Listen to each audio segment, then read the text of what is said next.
إن الحمد لله نحمده ونستعينه ونستغفره ونعوذ بالله من شرور أنفسنا ومن سيئات أعمالنا من يهد الله فلا مضل له ومن يضلل فلا هادي له وأشهد أن لا إله إلا الله وحده لا شريك له وأشهد أن محمدا عبده ورسوله أما بعد فإن خير الحديث كتاب الله وخير الهدي هدي محمد صلى الله عليه وسلم وشر الأمور محدثاتها وكل محدثة بدعة وكل بدعة ضلالة وكل ضلالة في النار. أعوذ بالله السميع العليم من الشيطان الرجيم. بسم الله الرحمن الرحيم. يا أيها الذين آمنوا اتقوا الله حق تقاته ولا تموتن إلا وأنتم مسلمون.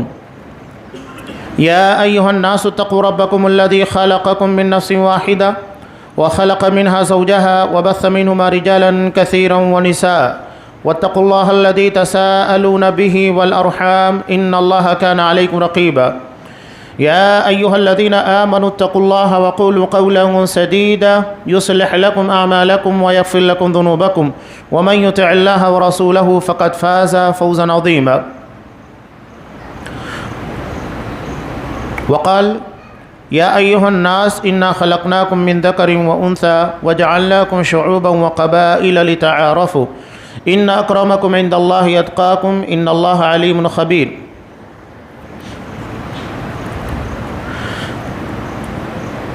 تمام قسم کی تعریفات اللہ رب العالمین وحدہ لا شریک للہ و زیبا ہے، جو ساری کائنات کا تنہا خالق و مالک ہے، اور بے شمار درود و سلام ہوں اللہ کے آخری نبی جناب کریم محمد رسول اللہ صلی اللہ علیہ وسلم کی ذات مقدسہ پر.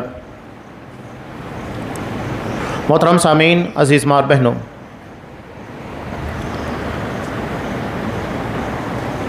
ہم آپ اور دنیا کے سارے انسان دنیا کے سب سے بہترین دنوں سے گزر رہے ہیں، اور آج جمعہ کے دن یہ خیر و برکات مزید بڑھ جاتی ہے. ایک تو دنیا کے بہترین دن اور اس میں یوم الجمعہ. علامہ ابن تیمیہ رحمۃ اللہ علیہ کہتے ہیں کہ دنوں میں سب سے بہترین دن ایام ذی الحجہ ہے، جو ابتدائی عشرے میں ہوتے ہیں، 1 تاریخ سے لے کر 10 تاریخ تک. اور رات میں شب قدر سب سے افضل ہے، جو طاق راتوں میں جنہیں تلاش کرنے کا حکم دیا گیا ہے. دنوں میں سب سے افضل عشرہ ذی الحجہ ہے، راتوں میں سب سے افضل طاق راتیں ہیں، جس میں کوئی 1 طاق رات شب قدر ہوتی ہے. اللہ تبارک و تعالیٰ نے ان دنوں کی قسم کھائی، والفجر ولیال عشر. قسم ہے فجر کی اور 10 راتوں کی. اور یہاں لیال عشر سے مراد عشرہ ذی الحجہ ہے، جو کہ 1 تاریخ سے لے کر 10 تاریخ تک ہوتے ہیں. بہت کم مسلمانوں کو اس بات کا علم ہے، جو جاہلیت میں لوگوں کو پتہ تھا. مسلمانوں کو بہت کم علم ہے کہ ہم آپ جن مہینوں سے گزر رہے ہیں یہ حرمت کے مہینے ہیں. 3 مہینے جنہیں اشہر حج کہا جاتا ہے یہ حرمت کے مہینوں میں سے ہیں: ذوالقعدہ، ذوالحجہ، محرم. اللہ نے جب سے آسمان و زمین کو پیدا کیا 12 مہینے بنائے. ان عدت الشہور عند اللہ 12 شہرا. اللہ نے 12 مہینے بنائے، اور 12 مہینوں میں 4 مہینے حرمت کے ہیں. حرمت کا مطلب یہ ہے کہ ان مہینوں میں عام مہینوں کے مقابلے میں گناہ سے، فسق و فجور سے زیادہ احتیاط برتا جائے، عام دنوں میں بھی، لیکن بالخصوص ان 4 مہینوں میں احترام زیادہ ہونا چاہیے. انسان کوشش کرے کہ اس کی ذات سے کوئی ایسا عمل نہ ہو جو اللہ کی ناراضگی کا ذریعہ بن سکتا ہے. تو یہ حرمت کے مہینوں میں سے ہے، قابل احترام مہینے. اور ان میں بھی ذوالحجہ کے 1 تاریخ سے لے کر 10 تاریخ تک کے جو دن ہیں یہ دنیا کے سب سے بہترین دنوں میں سے ہے. آپ صلی اللہ علیہ وسلم نے ان دنوں میں خاص طور سے اللہ کی تکبیر، اللہ کی تسبیح، اللہ کی تحلیل یعنی لا الہ الا اللہ، تکبیرات، ان چیزوں کو کثرت کے ساتھ پڑھا جائے. اصحاب کرام کا معمول تھا کہ یہ بازاروں میں نکل جایا کرتے تھے تکبیرات پڑھتے ہوئے، اور ان کی تکبیر کی آواز سے دوسرے لوگ تکبیر پڑھا کرتے تھے۔ آج آپ دیکھیے سعودی عرب کے اندر خاص طور سے باقاعدہ ایسی گاڑیاں تیار کی جاتی ہے جس میں تکبیرات پڑھی جاتی ہے، لوگ تکبیرات سنتے رہتے ہیں، اور ان گاڑیوں کو پوری مارکیٹ میں گھمایا جاتا ہے تاکہ ان تکبیرات کو سننے کے بعد دیگر لوگ بھی تکبیرات کے پر عمل کریں۔ تو جب سے ذو الحجہ کا چاند نظر آتا ہے تو وہاں سے لے کر ایام تشریق تک تکبیر کا اہتمام خصوصی طور پر کرنا چاہیے۔ یہ آپ صلی اللہ علیہ وسلم کا حکم بھی ہے، صحابہ کا عمل بھی ہے، اسلاف نے اس کے پر عمل کیا ہے۔ اللہ کی کبریائی، اللہ کی عظمت کو ان دنوں میں بیان کیا جائے۔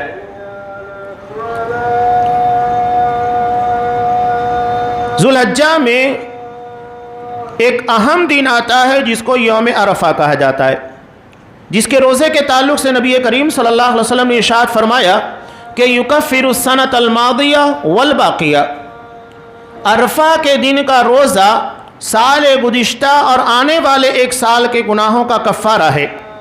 اتنی بڑی فضیلت اللہ تبارک و تعالیٰ نے ایک روزے کی رکھی ہے کہ یہ گزشتہ سال اور آنے والے ایک سال کے گناہوں کا کفارہ ہے۔ اس سے بڑھ کر ایک روزے کی فضیلت کیا ہو سکتی ہے؟ اب یہاں ایک مسئلہ لوگوں کے درمیان تھوڑا سا پیچیدہ بنا ہوا ہے، بالکل آسانی سے اس چیز کو میں بتانا چاہتا ہوں، اور یہ رویت کا مسئلہ ہے۔ رویت کی بنیاد کے پر لا کر اس مسئلے کو عرفہ کے دن سے جوڑ دیا گیا ہے کہ عرفہ کا روزہ کب رکھا جائے، یعنی جب حجاج کرام عرفہ کے میدان میں وقوف کرتے ہیں تب، یا تو اس وقت جب کہ ہمارے یہاں کی 9 تاریخ ہوتی ہے جو کہ عرفہ کے دن ہوتے ہیں۔ اب یہاں مسئلہ ہے، اللہ تبارک و تعالیٰ نے چاند کی رویت کے اعتبار سے ہمارا کیلنڈر رکھا ہے۔ سعودی عرب کے اندر عموماً ہمارے یہاں سے ایک دن پہلے چاند نظر آتا ہے اور ہمارے یہاں عموماً ایک دن بعد۔ اس اعتبار سے چاند کی تاریخ کی بنیاد کے پر فرق ہوتا ہے۔ مسئلہ یہ ہے کہ عرفہ کا تعلق حجاج کرام کے عرفات کے میدان میں قیام کی بنیاد پر ہے، وقوف کی بنیاد پر ہے، یا تو تاریخ کی بنیاد پر۔ ابھی انٹرنیٹ کی سہولیات ہے، اس بنیاد کے پر مسئلہ پیدا ہو رہا ہے، ورنہ آج سے 100 سال پہلے کس کو معلوم ہوتا تھا کہ سعودی عرب میں اس وقت کون سی تاریخ ہے؟ نہیں معلوم ہوتا۔ چاند کم نظر آیا، شریعت نے ہم کو فطری چیزیں عطا کی ہے۔ چاند اپنے علاقے سے دیکھیے، نظر آتا ہے روزہ رکھیے، نظر آتا ہے عید الاضحیٰ منائیے، ساری چیزیں اس کے پر منحصر کر دی گئی۔ ہمیں نیٹ کا یا ان ساری سہولیات کا محتاج نہیں رکھا گیا ہے۔ اب ایک سیدھا سا سوال، اگر عرفہ کے روزے کا تعلق وقوف عرفہ سے ہے، یعنی جب حجاج کرام عرفات کے میدان میں قیام کرتے ہیں، تو آپ صلی اللہ علیہ وسلم نے اپنی زندگی میں ایک ہی حج ادا کیا سن 10 ہجری کے اندر، اور روزہ آپ صلی اللہ علیہ وسلم ہمیشہ رکھا کرتے تھے۔ جب آپ نے حج ادا ہی نہیں کیا، مسلمانوں کے پر حج فرض ہی نہیں تھا، تو سوال یہ پیدا ہوتا ہے جب وقوف عرفہ ہو ہی نہیں رہا ہے تو پھر روزہ وقوف عرفہ کے پر منحصر کیسے تھا؟ اس وقت مسلمان کیسے روزہ رکھا کرتے تھے؟ بات بالکل واضح ہے کہ اصل تعلق اس کا 9 تاریخ سے ہے، نہ کہ وقوف عرفہ سے ہے۔ ہاں، وقوف عرفہ کرتے ہوئے حجاج کرام کو یہ روزہ رکھنا منع ہے۔ وہ اس وقت زیادہ سے زیادہ اللہ تبارک و تعالیٰ کا ذکر کریں گے، دعائیں کریں گے، یہ اس دن کی خاص عبادتیں ہوتی ہیں۔ عرفہ کے دن مسئلہ بھی ہوا تھا، جیسا کہ کچھ لوگوں کو لگا کہ آپ صلی اللہ علیہ وسلم روزے سے ہیں، تو آپ صلی اللہ علیہ وسلم نے اس شک کو ختم کرنے کے لیے اونٹنی کے پر بیٹھ کر پانی کا پیالہ منگایا، اسے پیا، تاکہ سارے لوگوں کو معلوم ہو جائے کہ آپ صلی اللہ علیہ وسلم روزے سے نہیں ہے۔ یہ حجاج کرام کے لیے روزہ مصنوع نہیں ہے، یہ ان لوگوں کے لیے ہے جو حج کی ادائیگی نہیں کر رہے ہیں۔ تو خصوصیت کے ساتھ اہتمام کرنا چاہیے کہ 9 تاریخ یعنی عرفہ کے دن کے روزے کو رکھا جائے، جس کی فضیلت یہ ہے کہ گزشتہ سال اور آنے والے ایک سال کے گناہوں کا کفارہ بن جاتا ہے۔ میں جو بات آپ کے سامنے رکھنا چاہ رہا ہوں، نبی کریم صلی اللہ علیہ وسلم نے ایک حج ادا کیا، اسی کو حجۃ الوداع کہا جاتا ہے، یعنی آپ کی زندگی کا وداعی اور آخری حج۔ ایک ہی حج ادا کیا، 4 عمرہ ادا کیا تھا اور 1 حج ادا کیا۔ آپ صلی اللہ علیہ وسلم نے اس میں جو خطبہ ارشاد فرمایا تھا، جسے خطبہ حجۃ الوداع کہا جاتا ہے، حجۃ الوداع کا خطبہ، یہ خطبہ بڑی معنویت اور جامعیت سے بھرا ہوا ہے، اور نبی کی زبان سے نکلنے والی ساری باتیں جامع ہوتی ہیں، معنویت سے لبریز ہوتی ہیں، خاص طور سے اس موقع پر، اس لیے کہ آپ صلی اللہ علیہ وسلم کے سامنے عرب کے تقریباً سارے لوگ موجود تھے، ہر قبیلے کے افراد موجود تھے۔ ایسے موقع پر آپ صلی اللہ علیہ وسلم نے عرفہ کے میدان میں جو خطبہ دیا تھا، جو آپ صلی اللہ علیہ وسلم کی سنت ہے، جو آج بھی دیا جاتا ہے۔ آج تو الحمدللہ پوری دنیا سے لوگ موجود ہوتے ہیں، لیکن آپ صلی اللہ علیہ وسلم کے سامنے جو افراد موجود تھے عرب کے، انہی کے سامنے آپ نے 2 روایات ہیں کہ اس وقت اصحاب کرام کی تعداد 1,24,000 تھی، اور ایک روایت ہے کہ 1,44,000 تعداد تھی اصحاب کرام کی۔ اتنے بڑے مجمع میں آپ صلی اللہ علیہ وسلم نے خطاب کیا تھا۔ دراصل اللہ تبارک و تعالی نبی کریم صلی اللہ علیہ وسلم کو اس دنیا سے جانے سے پہلے 20 سالہ جو محنت آپ نے کی تھی، 23 سال، اس محنت کے نتیجے کو آپ کے سامنے لا کر کھڑا کر دیا۔ 23 سال کے محنت کے نتیجے میں کہاں ابتدا تھی، جہاں آپ کے نام لیوا کوئی نہیں۔ آپ خود تلقین کیا کرتے تھے اگر کوئی مسلمان ہوتا کہ اپنے اسلام کو چھپا کر رکھو۔ اتنا خوف لوگوں کا تھا، اتنی اذیت، اتنی تکلیفیں پہنچائی جاتی۔ حضرت ابو ذر غفاری رضی اللہ تعالیٰ عنہ آپ صلی اللہ علیہ وسلم کی تلاش میں مکہ پہنچے، 3 دن کعبۃ اللہ میں تھے، لیکن ہمت نہ ہو سکی کہ آپ کے بارے میں کسی سے سوال کر سکے کہ آپ صلی اللہ علیہ وسلم جو اپنی نبوت اور رسالت کا دعویٰ کیے کون ہے۔ حضرت علی رضی اللہ تعالیٰ عنہ نے دیکھا، سمجھا کہ مسافر ہے، اپنے ساتھ گھر پر لے کر آ گئے۔ حالت یہ تھی کہ نہ حضرت علی نے ان سے سوال کیا اور نہ انہوں نے بتایا۔ تیسرے دن کی ملاقات میں بتایا کہ دراصل ایک رازداری کی بات ہے جو میں آپ سے کرنا چاہتا ہوں۔ جب حضرت ابو ذر کو بھی یقین ہو گیا اور حضرت علی کو بھی کہ ہاں ہم اپنے راز کو شیئر کر سکتے ہیں، تب انہوں نے پہلے سوال کیا، کہا کہ میں راز کی بات آپ سے کرنا چاہتا ہوں۔ حضرت علی نے کہا بالکل۔ کہا کہ مجھے معلوم ہوا ہے کہ یہاں محمد صلی اللہ علیہ وسلم نامی ایک شخص ہیں جنہوں نے اپنی نبوت اور رسالت کا دعویٰ کیا ہے، میں ملاقات کرنا چاہتا ہوں۔ کہا کہ بالکل صحیح جگہ پہنچے ہو، ایک کام کرنا کہ میرے پیچھے پیچھے آنا، اگر مجھے کہیں خطرہ محسوس ہوگا تو میں اس انداز سے جھک جاؤں گا کہ اپنے جوتے کے تسمے کو سیدھا کر رہا ہوں اور تم آگے نکل جانا۔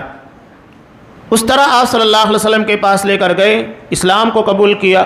آپ نے منع کیا، کہا کہ ابو ذر اپنے اسلام کا اظہار لوگوں کے سامنے مت کرنا، لیکن وہ جذباتی تھے، کعبۃ اللہ میں جا کر اعلان کیا۔ سارے لوگ پل پڑے، اتنا مارا کہ چہرہ سجا ہی نہیں دے رہا تھا۔ یہ عالم تھا، اور ایک عالم وہی تھا اسی جگہ کے پر، اسی کعبۃ اللہ میں، کہ آپ کی نظروں کے سامنے 1,44,000 یا 1,24,000 افراد موجود تھے۔ ایک 23 سال پہلے کا منظر تھا اور ایک 23 سال کے بعد کا منظر۔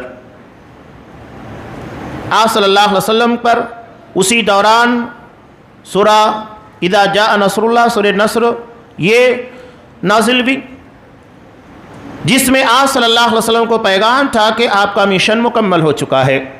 اذا جاء نصر اللہ والفتح ورأیت الناس يدخلون فی دین اللہ افواجا، آپ دیکھ رہے ہیں کہ لوگ جوق در جوق دین اسلام میں داخل ہو رہے ہیں۔ اب آپ کا کام کیا ہے؟ فسبح بحمد ربک واستغفر، اپنے رب کی تسبیح بیان کیجئے اور اپنے لیے مغفرت کو طلب کیجئے۔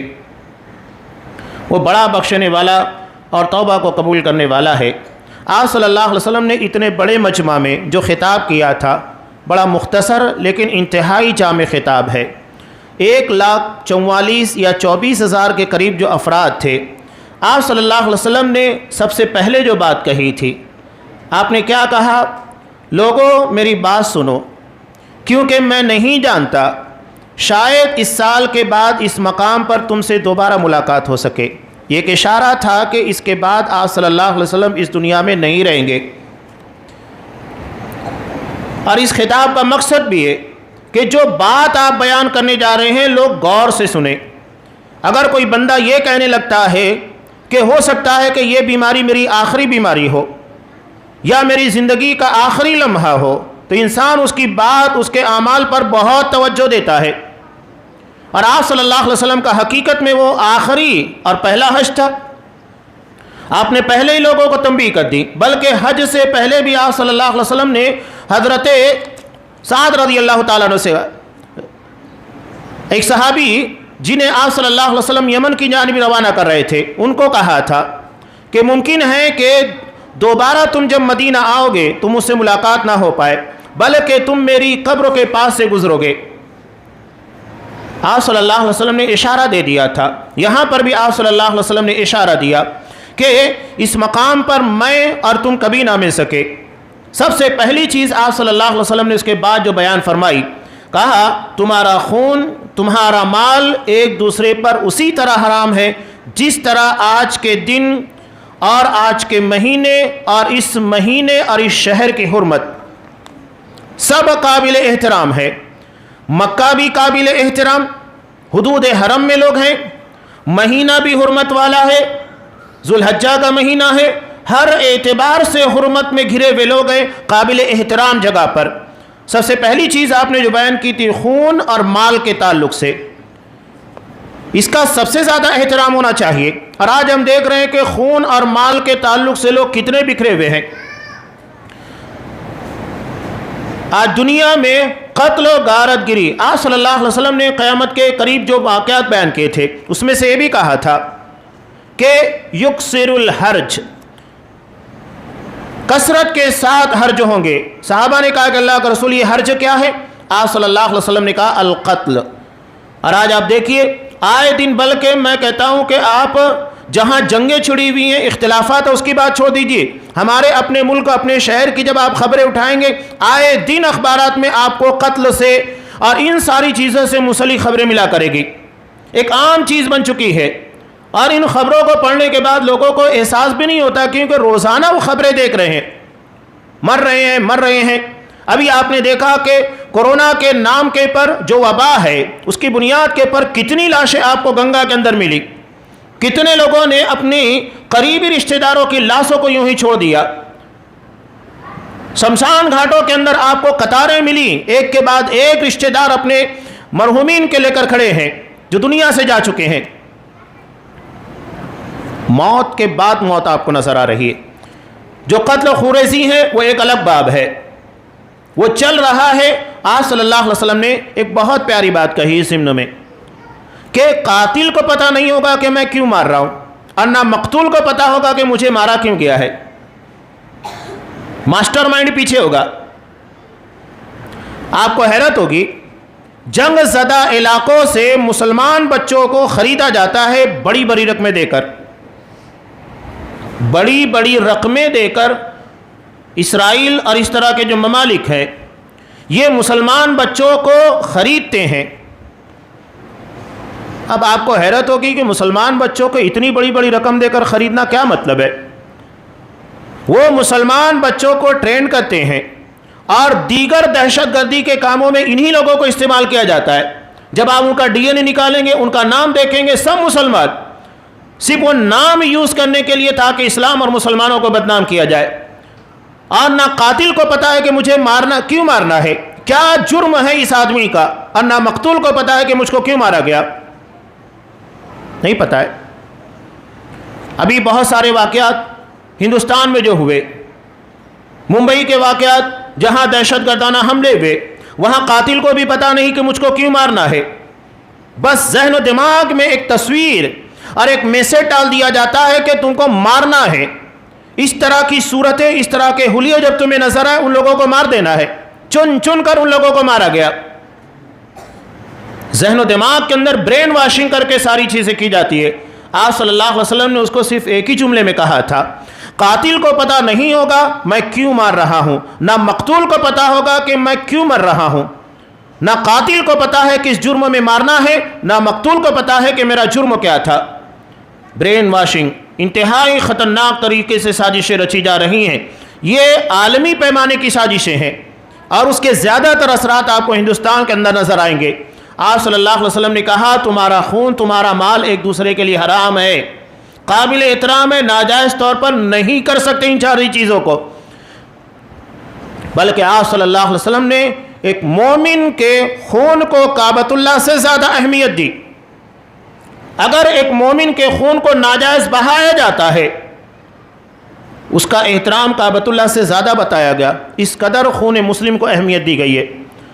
اور یہ معاملہ بہت نزاکت والا ہے، اس لیے کہ جان چلی جاتی ہے، آتی نہیں ہے۔ مال تو چلا جائے آپ دوبارہ دیگر ذرائع سے حاصل کر سکتے ہیں، کوئی آپ کی امداد بھی کر سکتا ہے۔ اسلام نے اس بارے میں سب سے زیادہ اہمیت دی۔ آپ نے حجۃ الوداع کے موقع پر جو خطاب کیا، سب سے زیادہ اور اولین ترجیحات انہی چیزوں کو دی۔ آپ کیسے کہہ سکتے کہ اسلام دہشت گردی کی تعلیم دیتا ہے؟ دراصل انہی تعلیمات کو کنڈم کرنے کے لیے اور اسلام کی ان اہمیتوں کو مٹانے کے لیے کوششیں، اتنی لمبی سازشیں رچی گئی، جہاں بچوں کو خرید کر مسلم نام اور مسلم ڈی این اے کے نام کے پر اسلام اور مسلمانوں کو بدنام کرنے کی سازش رچی گئی۔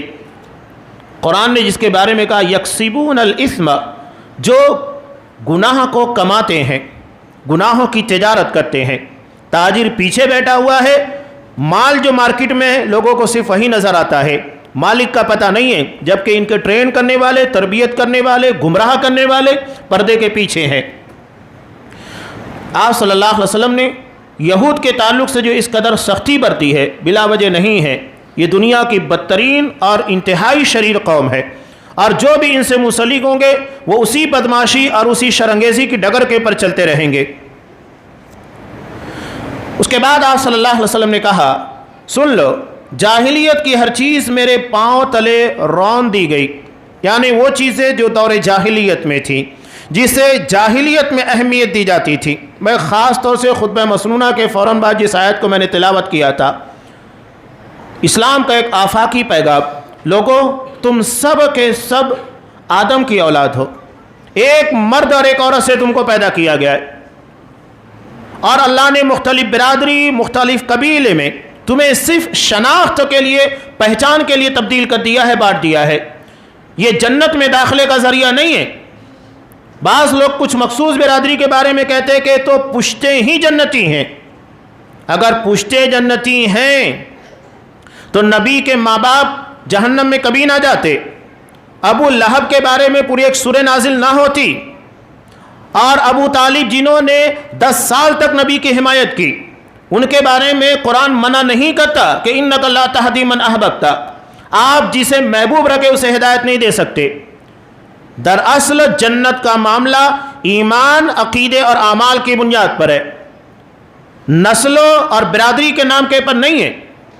اگر یہ برادری کے نام کے پر ہوتا تو نبی کے خانوادے کو کسی عبادت کی ضرورت نہیں تھی، لیکن آپ نے سب سے پہلے خطاب کرتے ہوئے کہا تھا، اپنی بیٹی کو کہا، اپنی پھوپھی کو کہا، یہ نہ سمجھنا کہ تمہارا باپ نبی ہے، تمہارا بھتیجا نبی ہے، تمہارا رشتہ دار نبی ہے، تمہیں اللہ کے آگ سے بچا لے گا، جہنم سے بچا لے گا۔ نہیں، تمہیں خود عمل کرنا ہوگا، اپنے آپ کو جہنم سے بچانے کی کوشش کرنی ہوگی۔ تو یہ بدعقیدگی ہے، یہ غلط فکر ہے جو ذہن و دماغ کے اندر ڈال دی گئی، یہ پشتے جنتی ہیں۔ نہیں، ہر کسی کو اپنے عمل کی بنیاد کے پر نجات ملے گی، نسلوں اور برادری کے نام کے پر نہیں۔ مسلم کی روایت میں تو آپ صلی اللہ علیہ وسلم نے صاف کہا من بطأ بہ عمل لم یسرع بہ نسب، جو اپنے عمل کی بنیاد پر پیچھے رہ جائے وہ اپنے نسب کی بنیاد کے پر آگے نہیں بڑھ سکتا، اس کا نسب اسے جنت میں نہیں لے کر جائے گا، اس کا عمل اسے جنت میں لے کر جائے گا۔ یہ واضح کر دیا آپ صلی اللہ علیہ وسلم نے۔ قرآن نے قبیلے اور برادری کو ہماری شناخت کا ذریعہ بتایا، یہ ہماری شان کا ذریعہ نہیں ہے جیسا کہ ہم لوگوں نے بنا لیا ہے، اور اس بنیاد کے پر ہم دیکھ رہے ہیں کہ برادریوں کی وجہ سے شادی بیاہ دیگر معاملات میں کتنی پریشانیاں، ہر برادری کے طور طریقے جدا آپ کو نظر آئیں گے، ہر کسی کے رہنے سہنے اور مراسم شادی بیاہ دیگر مواقع کے پر جدا جدا نظر آئیں گے، یہاں تک کہ طور طریقے رسم و رواج کو دیکھنے کے بعد لوگ اندازہ لگا لیتے ہیں کس برادری کے یہاں پر شادی ہو رہی ہے۔ اسلام نے ہم کو صرف ایک پہچان دی ہے، اور وہ اللہ تبارک و تعالیٰ کے دین اسلام کی شناخت ہے، ساری چیزوں کو مٹا کر رکھ دیا ہے۔ آپ صلی اللہ علیہ وسلم نے صاف کہا موضوع تحت قدمیہ، یہ سارے رسم و رواج طور طریقے جو جاہلیت کے تھے یہ سب کے سب میرے قدموں تلے روندے جا رہے ہیں۔ بتاؤ جسے نبی نے رون دیا ہم اسے اپنی شان اور اپنے لیے فخر کا ذریعہ بنائے، کتنی زیادہ بے عزتی والی بات ہے۔ ایک صحابی جنہوں نے سونے کی انگوٹھی پہنی تھی، آپ صلی اللہ علیہ وسلم نے کہا اتار دو، مردوں کے لیے سونا حلال نہیں ہے۔ آپ صلی اللہ علیہ وسلم نے اس انگوٹھی کو نکال کر خود پھینک دیا۔ بعد میں لوگوں نے کہا کہ اللہ کے رسول نے پہننے سے منع کیا تھا، آپ اسے دیگر کاموں میں استعمال کر سکتے ہیں۔ کہا کہ جسے نبی نے پھینک دیا میں اس کو کیوں اٹھاؤں؟ صحابہ اتنی اہمیت، نبی نے جسے پھینک دیا میں اسے اہمیت دوں، نبی نے جسے رون دیا ہے ہم اس کو اپنی شان کا ذریعہ بنا کر رکھیں۔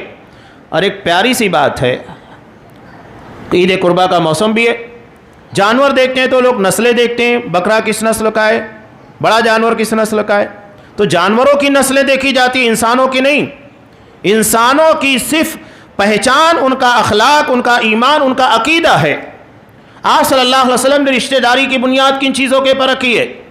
کہا اذا اتاکم من ترضون دینا وخلقا، اگر تمہارے پاس کسی ایسے شخص کا پیغام نکاح ہے جس کے اخلاق اور جس کے دین سے تم مطمئن ہو فزوجوا، نکاح کر دو۔ یہاں آپ نے برادری اور ساری چیزوں کو اہمیت نہیں دی، لیکن ہم برادری کو اہمیت دیتے ہیں، ہماری برادری کا ہونا چاہیے، اور نہیں تو اس کے بعد کتنے مسائل اور کتنی پریشانیاں ہم نے لا کر کھڑا کر دیے وہ خود ہمارے سامنے ہے۔ تو یہ اسلام نہیں ہے۔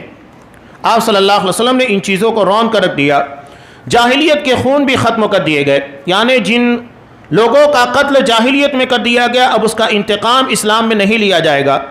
اور آپ صلی اللہ علیہ وسلم نے کہا کہ سب سے پہلا خون جسے میں ختم کر رہا ہوں وہ ربیعہ بن حارث کے بیٹے کا خون ہے۔ مسئلہ یہ تھا کہ بنو سعد میں جب یہ دودھ پی رہا تھا تو اس وقت قبیلہ حذیل کے لوگوں نے اس کو قتل کر دیا تھا، تو آپ صلی اللہ علیہ وسلم نے اس کے خون کو معاف کر دیا۔ اس کے بعد آپ صلی اللہ علیہ وسلم نے سود کے متعلق کہا کہ جاہلیت کا سود ختم کیا گیا، اور ہمارے سود میں سب سے پہلا سود جسے میں ختم کر رہا ہوں وہ عباس بن عبد المطلب کا سود ہے۔ حضرت عباس کو اللہ نے دولت عطا کی تھی اور وہ اس دولت کو انہی چیزوں میں استعمال کیا کرتے تھے جیسا کہ دور جاہلیت میں تھا۔ تو دور جاہلیت کے جتنے سود تھے قرآن مجید نے کہا اصل رقم کو لے لو جو تمہاری اپنی ہے اور سود کی رقموں کو چھوڑ دو۔ تو آپ صلی اللہ علیہ وسلم نے اپنے چچا کے سود کو معاف کیا، ختم کر دیا، اس کو کہا کہ اس کو نہیں لینا ہے، جو اصل رقم ہے وہی لینا ہے۔ آج آپ دیکھیے سود سے منسلک کتنی چیزیں ہمارے کاروبار سے جڑی ہوئی ہیں۔ ایک آدمی پریشانی ہے گھر کے لیے سود اٹھا لیتا ہے، پریشانی ہے کاروبار کے لیے لون لے لیتا ہے، اس کو سب پتہ ہے کہ اس کو بیاج دینا ہے۔ قرآن صاف کہتا ہے یمحق اللہ الربا، اللہ سود کو مٹاتا ہے۔ اللہ نے یہ نہیں کہا کہ سود کو بڑھاوا دیا جاتا ہے۔ اگر سود کی بنیاد کے پر سودی کاروبار یا سود کی بنیاد کے پر گھر بناؤ گے قرض لے کر بینک کے ذریعے سود کے نام پر، صاف قرآن مجید کہہ رہا ہے کہ اس کو مٹا دیا جائے گا، اس کو باقی نہیں رکھا جائے گا۔ قرآن سے بڑھ کر کوئی پیغام آپ کے لیے ہو سکتا ہے، اللہ کے کلام سے بڑھ کر کوئی کلام ہو سکتا ہے۔ قرآن صاف کہہ رہا ہے کہ اس کو مٹا دیا جائے گا، وہ باقی نہیں رہے گا۔ اور آج دنیا میں جتنے لوگ ہیں آپ دیکھیے کہ اس معاملے میں گھسنے کے بعد پریشانی کا شکار ہوتے ہی ہیں۔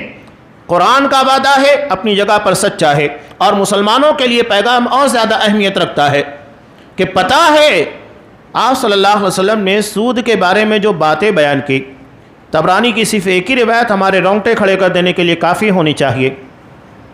آپ صلی اللہ علیہ وسلم نے سود کے 36 درجات، یعنی اس گناہ کے 36 درجات ہیں۔ سب سے ہلکا یہ ہے کہ آدمی اپنی ماں کے ساتھ بدکاری کرے، سب سے ہلکا ہے، اور باقی جو 35 ہے اس کے اوپر ہیں۔ اس سے بڑھ کر اس کی قباحت کیا ہو سکتی ہے؟ لیکن ہم اس کے بعد بھی سودی معاملات میں، سودی لین دین میں ملوث ہوں اور یہ سمجھے کہ ہماری تجارت میں برکت ہوگی، ہماری معیشت ترقی کرے گی، کبھی ترقی نہیں کر سکتی ہے۔ اور آج مسلمانوں کی معاشی تنگی کی ایک بہت بڑی اور بنیادی وجہ سودی لین دین ہے۔ جگہ جگہ کے مروث نظر آئیں گے، بینکوں سے قرض لیں گے گھر کے لیے، مکان کے لیے، تجارت کے لیے، اور اس کے بعد حیران و پریشان، اور سمجھتے ہیں کہ اللہ تبارک و تعالیٰ کی طرف سے برکت تو نہیں ہو سکتا۔ اب یہاں سود کے ضمن میں ایک بڑا مسئلہ یہ بھی ہے کچھ لوگوں نے ہندوستان کے تعلق سے کہا کہ چونکہ یہاں اسلامی حکومت نہیں ہے اس لیے سودی لین دین کر سکتے ہیں، سود لے سکتے ہیں، دے سکتے ہیں، کوئی مسئلہ نہیں۔ کوئی ایک حدیث آپ کے سامنے جہاں آپ نے یہ کہا کہ جہاں اسلامی حکومت نہیں ہوگی وہاں آپ سود لے سکتے ہیں، آپ نے تو کامن چیز کہی، قرآن مجید نے عام چیز بیان کی۔ قرآن نے یہ نہیں کہا کہ جہاں اسلامی حکومت ہوگی وہاں یہ حرام ہوگا، جہاں اسلامی حکومت نہیں ہوگی وہاں حلال ہو جائے گا۔ یہ ہیلے بہانے ہیں جو یہودیوں نے تلاش کیے تھے، اور وہی ہیلا بین بہانہ یہاں پر بھی استعمال کیا جا رہا ہے کہ ہندوستان دراصل دار الکفر ہے، یعنی یہاں پر اسلامی حکومت نہیں ہے اس لیے سودی لین دین جائز ہے۔ حیرت ہوتی ہے، غیر مسلم سمجھتا ہے کہ مسلمانوں کے ہاں سود حرام ہے، ایک غیر مسلم کو پتہ ہے، اور اس کے بعد اگر کوئی مسلمان سود لیتا ہے تو اس کو بھی حیرت ہوتی ہے کہ مسلمانوں کے سود لیتا ہے، اس لیے کہ اس کو پتہ ہے کہ اسلام میں چیزیں حرام ہے۔ تو یہ ہمارے لیے افسوسناک بات ہے کہ ایک غیر مسلم اس بات کو اہمیت دیتا ہے، سمجھتا ہے، لیکن مسلمان نہیں سمجھتا۔ آپ صلی اللہ علیہ وسلم نے اس کے بعد لوگوں کے خون اور مال جو کہ انسانی جان سے متعلق تھا، اور اس کے بعد تجارت سے متعلق جو اہم چیز تھی سودی کاروبار، ان چیزوں کو بین کرنے کے بعد معاشرتی زندگی کے تعلق سے چند اہم احکامات دیے۔ کہا کہ عورتوں کے بارے میں اللہ سے ڈرو، کیونکہ تم نے انہیں اللہ کی امانت کے ساتھ لیا ہے اور اللہ کے کلمے کے ذریعے حلال کیا ہے۔ ان پر تمہارا حق یہ ہے کہ وہ تمہارے بستر پر کسی ایسے شخص کو نہ آنے دیں جو تمہیں گوارا نہیں، اور اگر وہ ایسا کرے تو تم انہیں مار سکتے ہو، لیکن سخت مار نہ مارنا، اور تم پر ان کا حق یہ ہے کہ تم انہیں معروف کے ساتھ کھلاؤ اور پہناؤ۔ خواتین سے تعلق سے نبی کریم صلی اللہ علیہ وسلم نے خواتین کے تعلق سے چند اہم باتیں جو بیان کی ہے۔ پہلی بات تو یہ کہ اس نے پسلی سے پیدا کیا گیا ہے، حضرت آدم کی پسلی سے، بائیں پسلی سے، اور نیچے والی جو پسلی وہ ٹیڑھی ہوتی ہے، یعنی عورتوں میں کچروی، ٹیڑھاپن، مزاج میں بھی، تان و تشنی میں بھی۔ عموماً آپ دیکھیں گے عورتوں میں جملہ آپ سنیں گے، باتیں سنیں گے، تان و تشنی نہیں۔ مرد تو خاص طور سے گھر میں رہتے ہوئے اپنی نند ہے، جٹھانی ہے، ان لوگوں کے ساتھ معاملات چلتے رہتے ہیں، تو یہ ٹیڑھا پن ہے۔ آج صلی اللہ علیہ وسلم نے کہا کہ اسی ٹیڑھے پن کے ساتھ انہیں قبول کرو، اگر اس کو سیدھا کرنے جاؤ گے ٹوٹ جائے گی۔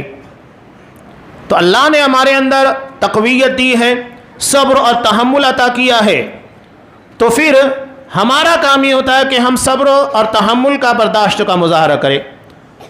اللہ کے نبی حضرت عائشہ صدیقہ رضی اللہ تعالیٰ عنہ کے تعلق سے خود کہتے ہیں، مجھے پتہ ہے کہ تم کب راضی ہوتی ہو اور کب ناراض ہوتی ہو۔ کہا کہ اللہ کے رسول کیسے؟ کہا کہ جب تم مجھ سے خوش ہوتی ہو تو کہتی ہو کہ محمد صلی اللہ علیہ وسلم کے رب کی قسم، اور جب تم مجھ سے ناراض ہوتی ہو، روٹی ہوتی ہو تو کہتے کہ ابراہیم علیہ السلام کے رب کی قسم۔ یہ عورتوں کی فطرت ہے جو قرآن آپ صلی اللہ علیہ وسلم کی زندگی میں آپ کو نظر آ رہی ہے۔ حضرت عائشہ بھی ترکی بترکی جواب دیتی ہے، اللہ کے رسول میں تو صرف نام تبدیل کرتی ہوں۔ تو یہ عورتوں کی فطرت ہے جو بتائی جا رہی ہے۔ کہا کہ بائیں پسلی سے پیدا ہوئی ہے، وہ چیز رہے گی، اسے برداشت کرنا ہوگا۔ تو یہ چیزیں ہیں، تو کہا کہ تم اس بارے میں اللہ سے ڈرو۔ ایک موقع پر آپ صلی اللہ علیہ وسلم نے جنگ سے واپسی ہو رہی تھی مدینہ میں، تو آپ نے لوگ تھوڑا رفتار کے ساتھ آ رہے تھے، کہا کہ تھوڑا سنبھال کر، تمہارے جانوروں کے اوپر شیشے کے برتن رکھے ہوئے ہیں۔ عورتوں کو شیشے کے برتن سے تعبیر کیا، یعنی شیشے کے برتن کتنے سنبھالے جاتے ہیں، ذرا سی بدعتیاتی ہوتی ہے ٹوٹ جاتے ہیں۔ تو یہی معاملہ دراصل عورتوں کی نفسیات، عورتوں کے جذبات بڑے نازک ہوتے ہیں جو آپ صلی اللہ علیہ وسلم نے بیان کی، اور یہ خطاب مردوں کو ہے، انہیں سنبھالنا ہے۔ یہ چیزیں بیان کی جا رہی ہے، مزاج کو، فطرت کو سمجھ لو، اسی کے اعتبار سے چلنا ہے، ورنہ نتیجہ یہ ہوگا کہ ٹوٹ پھوٹ ہوگی اور کچھ نہیں ہوگا۔ تو کہا کہ تم ان بارے میں اللہ سے ڈرو، خاص طور سے آپ صلی اللہ علیہ وسلم نے کہا۔ اب یہاں پر عورتوں کو خاص طور سے اہتمام کرنا چاہیے اپنے شوہروں کی پسند اور ناپسند کا۔ اگر شوہر کسی شخص کے بارے میں ناپسندیدگی کا اظہار کرتا ہے، نہیں یہ میرے گھر میں نہیں آنا چاہیے، یا تم اس سے بات نہیں کر سکتی، احترام کرنا چاہیے. کہا کہ تم ایسے شخص کو آنے نہ دو تمہارے بستر کے پر جسے تمہارا شوہر ناپسند کرتا ہے. بستر کا مطلب یہ ہے کہ تمہارے گھر میں یا تمہارا ربط اس سے نہیں ہونا چاہیے. احترام کرنا چاہیے. خاص طور سے عورتوں کو حکم دیا گیا ہے. یہ عورت کی فطرت کے ساتھ مرد کی غیرت کا معاملہ بھی ہے. عورتوں کے تعلق سے عموماً مرد غیرت مند ہوتے، خوددار ہوتے ہیں. وہ برداشت نہیں کرتے کہ ان کی اپنی بیوی کسی اور کے ساتھ ہو، ربط یہاں تک کہ دیکھنے کا، بات کرنے کا وہ انداز ہو جو اس کے اپنے ساتھ ہوتا ہے. بیوی کی ساری ادا، سارے معاملات، سارے ناز و نخرے اور اس کا سجنا سورنا سب اس کے شوہر کے لیے خاص کر دیا گیا. اور یہاں بڑی غلطی یہ پائی جاتی ہے خواتین میں، جہاں کہیں پارٹی میں جانا ہے، دعوت میں جانا ہے، شادی بیاہ میں جانا ہے، خوب بن سور کر نکلیں گی. اور بیچارہ شوہر جو اس کی پوری زندگی ہے، اس کی کائنات ہے، یہ بیچارہ جب دن بھر کا تھکا ہوا گھر میں آتا ہے تو اس انداز سے اس سے ملاقات کرتی ہے. اس کا سامنا ایک تو پہلے سے تھکا ہوا ہے جسمانی طور پر، ذہنی اعتبار سے بھی بہت سارے پرابلم، ذرا سا کچھ معاملہ بگڑا غصے میں آ جاتا ہے شوہر. آپ صلی اللہ علیہ وسلم نے اسی لیے کہا کہ جب بھی مرد اپنے گھر میں داخل ہو، مسکراتے ہوئے اس سے ملاقات کرو، مسکراتے ہوئے اس کا استقبال کرو، تاکہ اس کے نفس، اس کے جسم کے پر جو بوجھ ہے فوری طور پر اتر جائے. اللہ نے سکون کا ذریعہ بنایا ہے. تو ان چیزوں کا اہتمام خواتین کو خاص طور سے کرنا چاہیے. اگر کوئی ایسی ناپسندیدہ، مردوں کو بھی آپ صلی اللہ علیہ وسلم نے حکم دیا ہے کہ اپنے گھر میں ایسے لوگوں کے بارے میں پابندی لگا دیں، ذرا سی کوئی بدعتیاتی ہو فوری طور پر نظر رکھی جائے. بلکہ آپ سورہ نور کی تفسیر میں دیکھیے، آپ صلی اللہ علیہ وسلم نے ایک زنخے کے بارے میں جو کہ ازواج مطہرات کے پاس آیا کرتا تھا، اس نے کہا کہ کل اللہ تبارک و تعالی جب طائف کو فتح کر دے گا تو وہاں کی عورتوں کی خوبصورتی، ان کی کمر کی بناوٹ کے بارے میں باتیں کر رہا تھا، سلوٹوں کے بارے میں. آپ صلی اللہ علیہ وسلم نے سن لیا، فوری طور پر ازواج مطہرات کو کہا کہ آئندہ یہ ہمارے گھر میں داخل نہیں ہونا چاہیے، منع کر دیا. یہ مرد کی ذمہ داری ہے کہ گھر میں اس طرح کی کوئی بھی بات پیدا ہو رہی ہے فوری طور کے پر اس پر ایکشن لیا جائے، اس لیے کہ یہی چنگاری آگ کو بھڑکانے کا ذریعہ بنتی ہے. اتنا احتیاط اپنے گھروں کے بارے میں رکھنا چاہیے. تو آپ صلی اللہ علیہ وسلم نے کہا کہ انہیں اپنے بستروں تک نہ آنے دے، اور اگر اس کے بعد بھی یہ حرکت پائی جاتی ہے تو آپ نے صرف تنبیہ کے طور پر ہلکی مار مارنے کا حکم دیا، سخت مار نہیں. اور چہرے پر مارنے سے بچنے کا بھی حکم ہے. عمومی طور پر ہم یہ دیکھتے ہیں کہ فوری طور پر چہرے پر مارا جاتا ہے، نہیں، آپ صلی اللہ علیہ وسلم نے منع کیا. ولا تضرب الوجہ، چہرے کے پر اپنا ہاتھ مت اٹھانا. بلکہ عام لڑائیوں میں بھی آپ صلی اللہ علیہ وسلم نے کہا تمہارا کسی جھگڑا بھی ہو جائے تو چہرے کے پر مت مارنا، اس لیے کہ نازک ترین مقام ہوتے ہیں، اور یہاں چہرے پر مار کھانے کے بعد انسان برداشت نہیں کرتا، اس کا انتقامی جذبہ بیدار ہوتا ہے. آج آپ سے انتقام نہیں لے پایا، بدلہ نہیں لے پایا، کل برابر بدلہ لے گا، انتقام لے گا. تو یہ خطرناک چیز ہے، منع کر دیا گیا.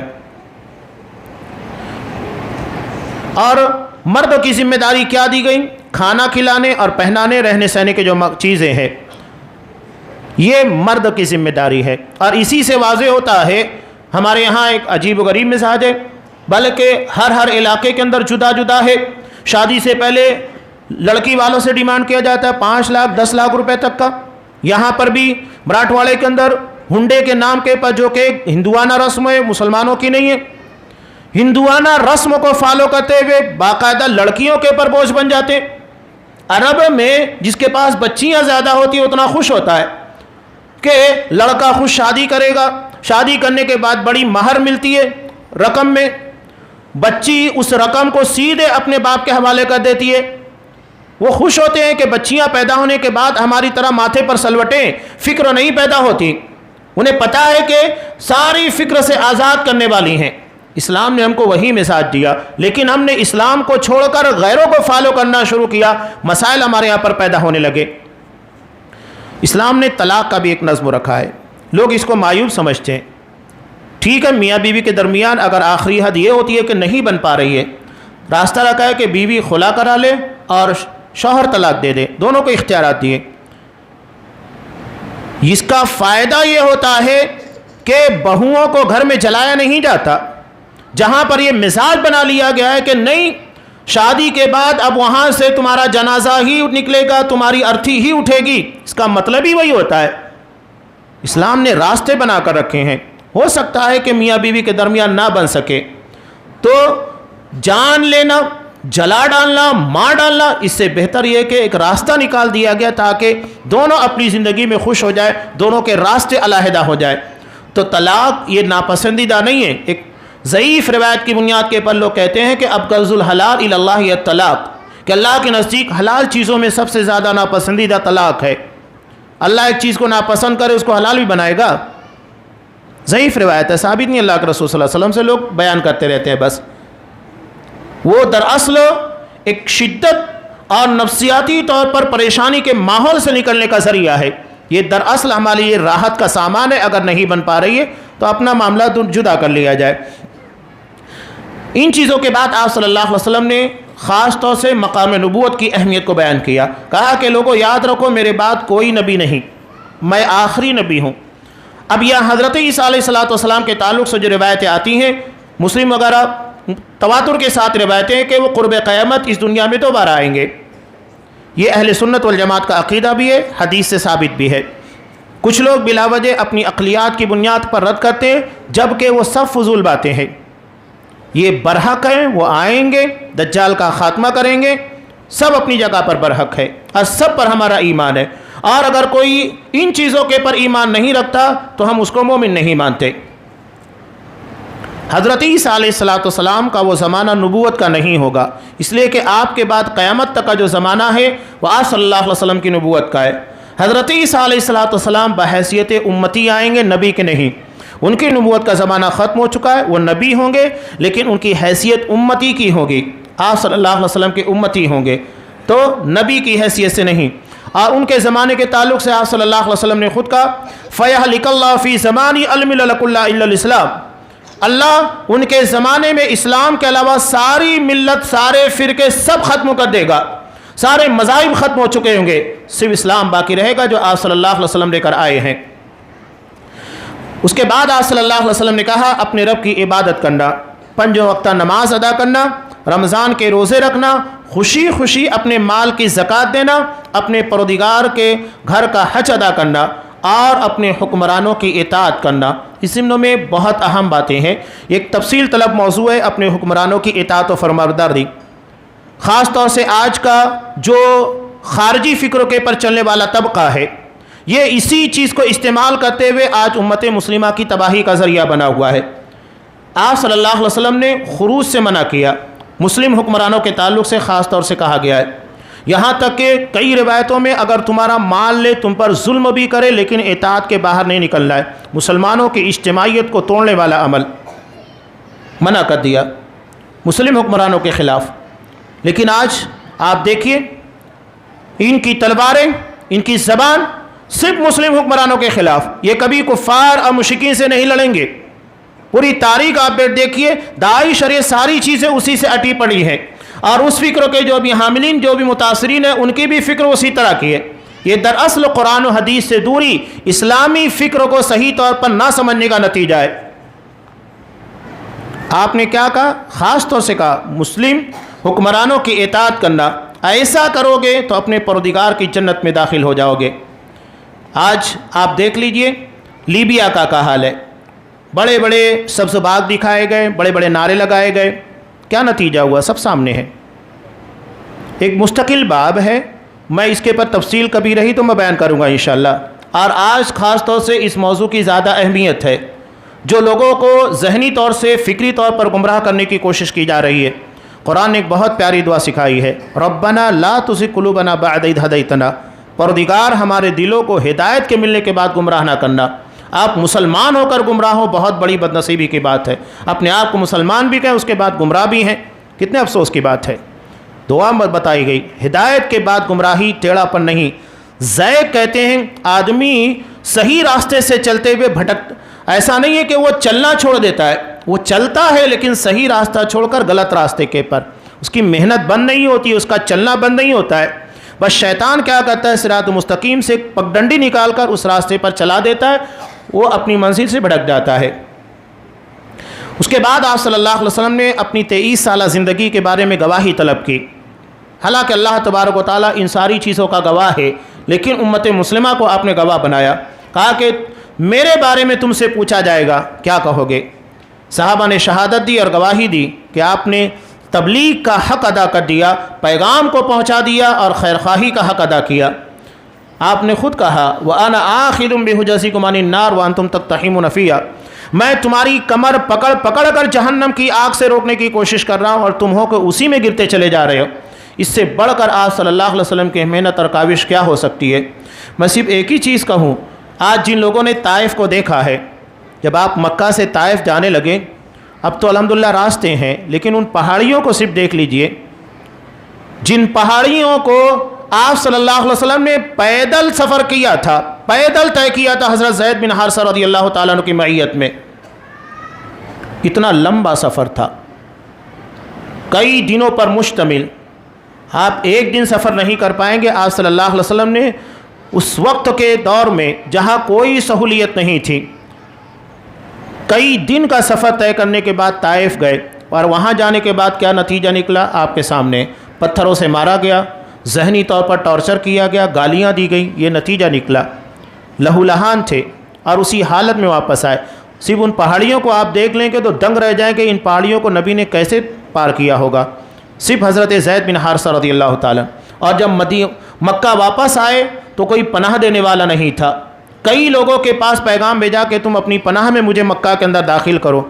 آخر میں عدی بن حاتم جو تھے وہ تیار ہو گئے، متم بن عدی، کہا کہ ٹھیک ہے، اپنے بچوں کو تیار کیا اور اعلان کیا کہ محمد صلی اللہ علیہ وسلم میری پناہ میں ہے، میں ان کا ذمہ دار ہوں، اگر کوئی ان کو تکلیف دے گا تو ہم اس کا دفاع کریں گے۔ تب آپ داخل ہوئے۔ اس لیے آپ صلی اللہ علیہ وسلم نے غزوہ بدر کے موقع پر ان کے اس احسان کو یاد کرتے ہوئے کہا تھا کہ آج اگر متم بن عدی زندہ ہوتے اور ان بدبودار لوگوں کے بارے میں مجھ سے درخواست کرتے تو میں سب کو آزاد کر دیتا، کسی کو قیدی نہیں بناتا۔ اتنا بڑا احسان تھا۔ سوچئے کس عالم میں آپ گئے تھے، کیسے مایوسی کے ساتھ واپس آئے تھے، کتنی فکر رہی ہوگی کہ کوئی آپ کو پناہ دینے کے لیے تیار نہیں، اور اسی شہر میں اللہ تبارک و تعالیٰ نے آپ کے ہم نواؤں کا لاکھوں کا مجمع لا کر کھڑا کر دیا۔ انسان اپنا ماضی اور اپنا حال جب دیکھتا ہے کتنی، اور آج تو لاکھوں کی تعداد میں ہمہ وقت لوگ موجود ہوتے ہیں۔ ابھی وبا کی بنیاد کے پر افراد کم ہیں، لیکن آپ خود غور کریں 25 لاکھ 30 لاکھ اس سے زائد کا مجمع ہر سال اللہ کی عبادت کے لیے پوری دنیا سے جمع ہوتا ہے۔ یہ نبی کریم صلی اللہ علیہ وسلم کی اسی کاوش کا نتیجہ ہے جو آپ نے 23 سال تک مکہ اور مدینے کے اندر کی تھی۔ اس لیے آپ نے کہا کہ میرے بارے میں سوال ہوگا، تو کہا کہ صحابہ نے کہا بلغت و ادیت یا رسول اللہ، اللہ کے رسول آپ نے تبلیغ کا حق ادا کر دیا، خیرخواہی مکمل کر دی ہے۔ یہ سن کر آپ صلی اللہ علیہ وسلم نے آسمان کی طرف اپنی انگلی کو اٹھایا اور کہا اللہم اشہد اللہم اشہد اللہم اشہد، پروردگار تو ان باتوں کے پر گواہ بن جا کہ تیرے بندے میری تبلیغ میری محنت کی گواہی دے رہے ہیں۔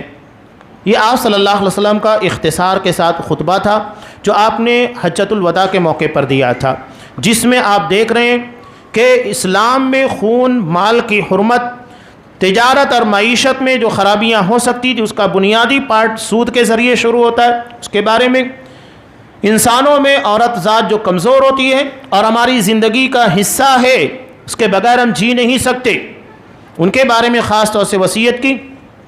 نماز، روزے، دیگر عبادات، اور اس کے بعد حکمرانوں کی اطاعت، اور آخر میں کہا کہ جو محنت میں کر رہا ہوں اس کے بارے میں تم گواہ بن جاؤ۔ یہ آپ صلی اللہ علیہ وسلم کی زندگی کا پورا نچوڑ ہے۔ اس خطبے کی جتنی تشریح کی جائے اپنے علم و اعتبار سے جو جتنا کر سکتا ہے کر سکتا ہے، جامعیت ہر چیز کو اپنی جگہ کے پر سمیٹے ہوئے ہے۔ اللہ تبارک و تعالیٰ سے دعا ہے پروردگار ہمیں اس پیغام کو سمجھنے کی توفیق دے۔ یہ حجۃ الوداع کے موقع پر آپ نے پیش کیا، اور اسی موقع پر قرآن مجید کی آیت نازل بھی تھی الیوم اکملت لکم دینکم، آج تمہارے لیے تمہارا دین مکمل ہو گیا، تمہارے لیے میں نے اپنی نعمتوں کو کامل کر دیا۔ تو یہ اللہ کی طرف سے بہت بڑا انعام، بہت بڑی نعمت ہے۔ آج ہم مسلمان ہیں، دین پر چلنے والے، دین کو ماننے والے، اس سے بڑھ کر نعمت کیا ہو سکتی ہے؟ اس کی حفاظت کرنا اور اس کے اصول اور ضوابط کے مطابق اپنے آپ کو ڈھالنا، یہی دراصل سب سے بڑی قربانی ہے۔ نفس کی قربانی سب سے بڑی قربانی ہے۔ صرف جانور کو ذبیحہ کے طور کے پر اللہ کی بارگاہ میں پیش کر دینا یہ ایک علامت ہے، اصل میں قربانی اپنے نفس کی ہے۔ باپ بیٹوں نے اللہ کی اطاعت و فرما برداری میں جو قربانی دی تھی اس کی یاد کو تازہ کرنا ہے۔ زندگی کے ہر موڑ کے پر کوئی نہ کوئی قربانی ہم سے کوئی نہ کوئی چیز طلب کرتی رہتی ہے۔ اگر آپ باپ ہیں تو اولاد آپ سے قربانی طلب کرتی ہے، شوہر ہے تو بیوی آپ سے بہت ساری قربانیاں مانگتی ہے، آپ سماج اور معاشرے کے اندر رہتے ہیں تو افراد آپ سے قربانیاں مانگتے ہیں، اور انہی چیزوں سے انسانی اخوت اور ہمدردی پروان چڑھتی ہے۔ اگر ان چیزوں کو مٹا دیا جائے، اگر ہم سماج میں کسی ایسے شخص کے بارے میں جانتے ہیں کہ وہ اپنا ہی دیکھتا ہے، اپنے فائدے کی سوچتا ہے، تو لوگ اس سے دور ہوتے ہیں، یہ اپنے مفاد کے لیے جی رہا ہے، لیکن جو دوسروں کے لیے جیتا ہے انسان اس کے قریب ہوتا ہے، اور اسلام ہمیں اسی چیز کا پیغام دیتا ہے، اسی چیز کو سکھاتا ہے، اور یہی چیز انصار نے کی، جس کی بنیاد کے پر قیامت تک کے لیے ان لوگوں کو انصار مددگار کا خطاب دیا گیا۔ آپ نے جن کے بارے میں وصیت کی کہ میں تمہیں انصار کے بارے میں وصیت کرتا ہوں، تو ایثار اور قربانی کی بنیاد کے پر ترجیحات ہر جگہ کے پر نظر آئے گی۔ تو اس چیز کو سمجھنا یہی اصل پیغام ہے جو ہر سال عید الاضحیٰ کے موقع کے پر ہم کو دیا جاتا ہے۔ اللہ تبارک و تعالیٰ اس پیغام کو سمجھنے اور ہماری زندگی میں اخوت ہمدردی کو پیدا کرنے والے جو بھی عوامل اور اسباب ہیں انہیں اختیار کرنے کی توفیق دے، دلوں میں محبت پیدا کرے، سرکشی اور ہر وہ چیز جس کی بنیاد کے پر اسلام اور مسلمانوں کی بدنامی کا ذریعہ بنتے ہیں ان ساری چیزوں سے ہمیں محفوظ رکھے، ہمارے دلوں میں الفت ڈال دے، ہمارے معاملات کی اصلاح فرمائے، ہماری تجارتوں کو اسلامی طور طریقے کے مطابق بنائے، ہمارے معاملات، ہمارے عقیدے، ہر چیز کو دین اسلام کے تابع کر دیں، جب تک ہمیں دنیا میں رکھ اسلام کے پر اور ہمارا خاتمہ ایمان کے پر فرما۔ آمین۔ بارک اللہ لنا ولکم فی القرآن العظیم ونفعنی وإیاکم بالآیات والذکر الحکیم، انہ تعالی جواد کریم ملک رؤوف رحیم۔